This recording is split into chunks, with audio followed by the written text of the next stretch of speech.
So before we start, and actually I show you the demo, I was going to say that you may be thinking about learning, if you are a beginner, you may be thinking about learning Expo Router, which is another kind of navigation that you can use with React Native. But if you are a beginner, I would recommend 100% that you learn first React Navigation and then you jump to React Router. And for those who don't know what React Router, I'm going to show you in a moment. But yeah, the idea is that React Router, it's a file-based navigation system that you can use with React Native as well. It's brand new. Expo is developing it. But yeah, it's built on top of React Navigation. In React Navigation, it's what we're going to be learning in this crash course. So let's see the demo.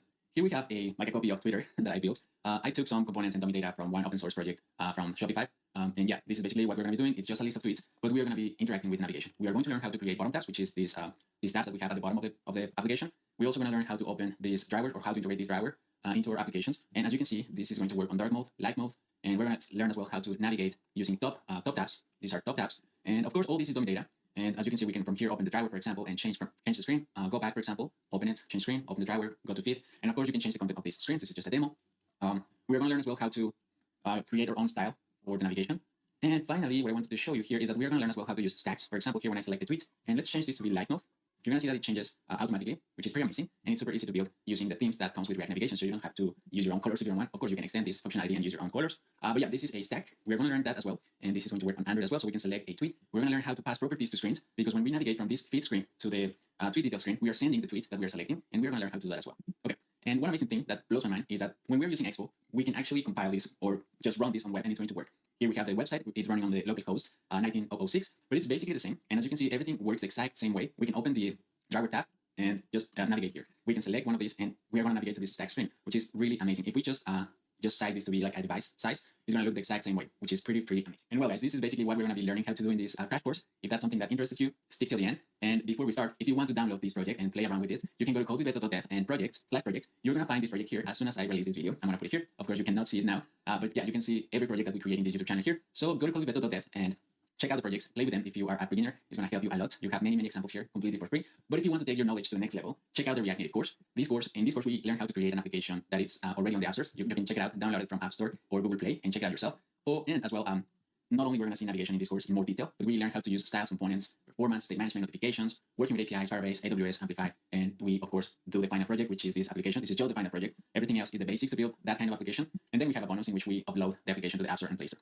And well, guys, if you're interested, go to codewithbeto.dev. We also have premium resources and free resources for everyone. Okay, and now that is out of the way, and we know what we're going to be doing in this video, let's actually start. Okay, guys, so before we start creating the project, I want to say that we're going to be using React Navigation, as you can see here. React Navigation, it's basically a package or library that we can use to integrate all the stacks, tabs, drivers, modal screens in our application. So if you want to learn more about React Navigation, I would recommend that you go to the official documentation. And just to mention, like I mentioned before, I talked a little bit about Expo Router. Expo Router, it's a new navigation method that we can use with Expo. And you can check it out as well if you are curious. And if you are already familiar with React Navigation, I would encourage you that you go to that you check Expo Router. I'm going to create a video in the future, but if you are a beginner, I would highly recommend that you use React Navigation, because Expo Router is built on top of React Navigation. So if you don't know React Navigation, you're going to have a hard time understanding Expo Router. Okay. Now that's all I wanted to mention. Now I'm going to close this. I don't think I'm going to need it for now.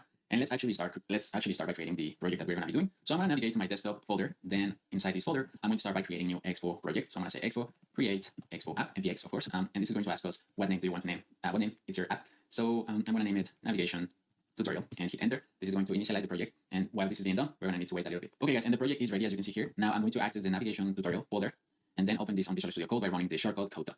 Okay, guys, so here we have the project. And as you can see, we don't have too much, just an app.js file, React Navigation native, which is the main package of reactions view. Okay, then we're going to need as well React native page view, but this is going to be installed by Expo. So we're using npm now. I'm going to hit enter, and once that is done, we're going to have all those packages already ready for us. And now while this is being installed, we're going to need as well some packages from Expo. So I'm going to clear the terminal, and we're going to need, as you can see here, and I'm going to use Expo install to install this dependency, which is going to be React Native screens and React Native safe area context. These are dependencies that we need to install in order to navigation to function correctly in our application. We're going to need as well React Native gesture handler. So I'm going to paste it here. We are going to need as well reanimated, copy and paste here. And if you want to just copy these dependencies, they're going to be a native page viewer. Okay, paste it here. And I think that's all, because now we need to make some modifications in the code in order to have these dependencies working correctly. The first thing that we need to do is go to the babel config and let's go to hit save. And I believe that's all we need for now. But I go to the app. Let's go to the explorer and create basically all the navigation that we're going to be dealing with in our application. So let's just create this navigation like this for now. And let's actually start by creating some navigation, right? So the first thing that we need to do is just import from React Navigation a React Navigation container. So I'm going to say from, okay? And that's it for now. I can just return this component. So, and now we can export the file. So we can say here, let's actually create some screens. So app.js, return for now from React Native as well, that says back to the app.js file, delete that we create. We cannot find this navigation the server, so we don't have all the way up here. So we're gonna be using copy paste these two components. You're looking to make your app the best it can be. It sounds simple, but the reality is anything but. Going to close them. Now we're gonna need data as well, right? So for that, I have here a folder called data, and I'm going to copy this folder here. And this folder is going to contain basically an array of tweets. And this array, I took it from an open source project. As you can see, we have many data, and we are not going to be using all of this data, just like 50 items. But yeah, just to show how this is going to look, this is we can use this. Okay, now let's actually start by creating the bottom tabs. So we're going to be managing all the navigation stuff inside this navigation file that we created. So if you remember at the beginning, we installed something from React Navigation, which is the bottom tabs. So if I write here bottom tabs, you're going to see that we have this React Navigation bottom tab package, and from here we can import a create bottom tab navigator function. Basically, this is going to help us. This is going to help us to integrate the bottom tab. So now that we have that here, we can actually say here this is going to be the tab bottom. So we can say here const tab, and tab is going to be equal to create bottom tab navigator. And now with this instance of the bottom tab, we can actually create a component which is going to basically contain the tab. So this component is going to be, I'm going to call it tab group. You can name it whatever you want. And if this is going to return a navigation container, which is going to contain the tabs that we want in our application. So I'm going to access to this tab variable that we created here. And if I press dot, we are going to see that we have this navigator. And then inside this navigator, we can actually put some strings. So I'm going to say tab string. And this is a self-closing tag, and we can specify the name of the route and the component that we want to render for this screen. So the component that I want to render for this screen is going to be a feed. So let's go to the screens. We already have this feed screen. So we can simply say here feed. Okay. And the name of this screen is going to be feed as well. Hit save. And now let's actually go to the main container that we have down here. And instead of rendering just one screen, we can change this to render the tab group. Okay. And the tab group is going to look something like this. And if I hit save now, automatically we already have one tab here, which is feed. And if I duplicate this, we're going to have two tabs, but we got an error because they have the same name. So I'm going to name this to be feed2, and we can actually navigate from these two screens, but they have the same component, so this is nothing too complicated. Now, for now, let's actually start by creating this feed. Okay, we just created. Now I'm going to delete the feed method.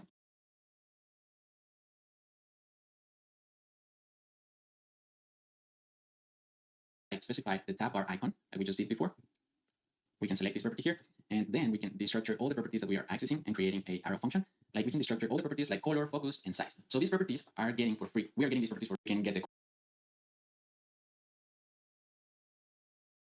the thing for each screen just by adding some else if statements. Now we check here if the name of the route is equal to settings. We're going to be using settings when the tab is focused. Otherwise, we're going to be using a settings chart. If I hit save now, we have now these icons. Now I want the settings to be to the right. So what we can do is basically just move this line 29 down, hit save, and that's it. That was super easy. And there we have it, guys. This is how you can use these properties to specify how you want your navigation to be. As you can guess by now,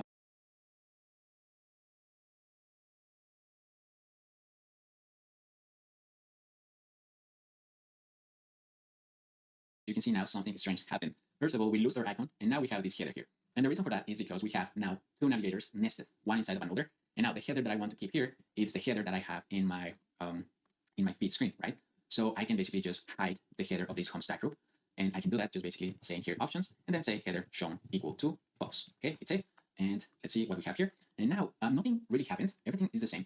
But I want to as well change this, change the title of this tab bar. So we can say tab bar label, and the label is going to be, let's say, Beto Medano, which is my username of Twitter. And if I hit save, you're going to see that says Beto Medano down here. And one thing that we need to validate now is we need to change this validation here because we no longer have a route name called feed inside this tab navigator, but we do have a route called Beto Medano, right? So we can pass the tweet as a second parameter. We are going to pass this to yellow just to see if this is working. And yeah, it is working. We can access the on page.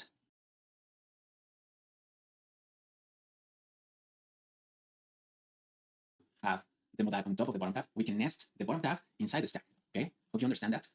What I'm basically doing here is just nesting the home stack group inside the home stack group here. Okay, the first screen, which is going to be the tab that we have here, which is going to be the feed. Okay, cool. So now if I navigate, everything else is going to stay the same. But when we navigate, that says payments, and we have these buttons. Okay, so let's close this component. Really simple. Now let's create the driver, and the driver is going to be, let's say, down here. Okay, create driver. Put. Let's comment this and put the home stack here, home stack group, and let's copy the name here. Save. And as you can see, we have now this home stack, and let's see how it looks on iOS. This home stack, it's working already. Okay, so basically we graph this, the stack navigator is working.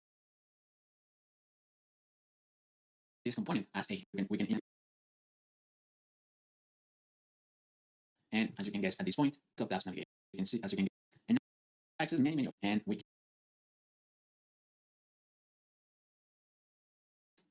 we can fix that super easily by adding a status bar status bar from. Now we can see that that you can check out my React Native course at codeWithBeto.dev. But yeah, this is how we can add easily dark modes for everything. Okay, and if I navigate, and as you can see here, we lost my component that we had here in the feed. We can open the driver from here, and the driver is also compatible with dark mode, so we are not going to have any issues, and we can navigate from here. Okay, so React navigation, guys, it's very, very powerful if you know how to use it. Now let's see how this looks on Android. If I change to dark theme, so it looks pretty nice, and the cool thing is that we can apply gesture like swipe. We can open the driver by swiping, or we can navigate just swiping. Same thing here. We got a little warning, you can just ignore it. But yeah, we can open the driver if I drag and drop from the side.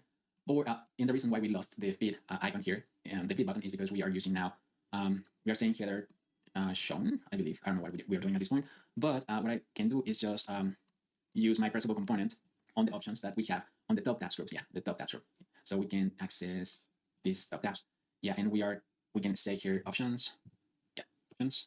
And inside these, we can set the header left. Header left, and header left is going to look like this. You cannot work remotely with international clients if you don't have any degree, have no work experience, or are just a stay-at-home mom.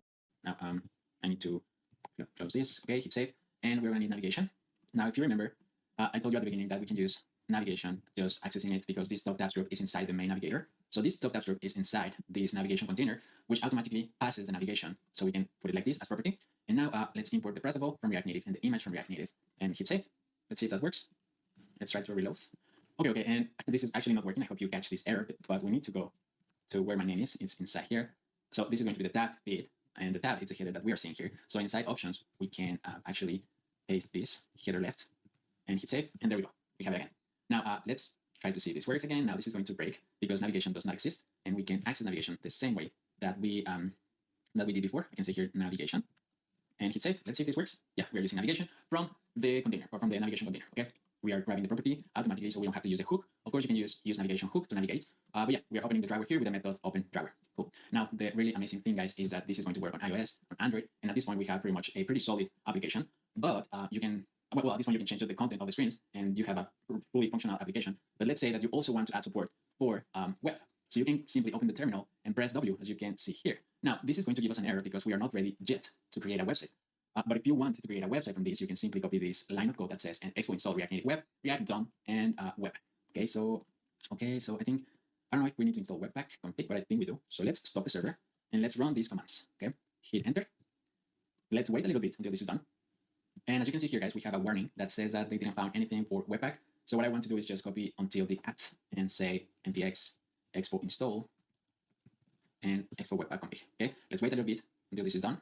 Okay, and now that's installed, guys, so we can start the server and ignore those warnings. And we can press now W, as you can see here. I'm going to press W, and we get this brand new browser that pops up, and the website, it's just working. This is pretty amazing, guys. And the cool thing about this is that if I change now my system to be dark, let's open my system settings. Well, I can just toggle from here. Okay, hit enter. This is going to work as well on web. Pretty crazy, huh? And we can access everything. We can open the driver. We can navigate from the tabs, and we can do everything we want. Okay, so this is what I wanted to show you guys. I hope you like this video. I hope you learned something new. When I go back to live mode, remember that if you want to really master navigation, if you want to really master React Native, go to codeWithBeto.dev, check out the React Native course, check out the premium resources, and otherwise, I'll see you in the next one. Don't forget to give it a like, subscribe, leave me a comment down below, and that's it from me, guys. I'll see you in the next one. Bye.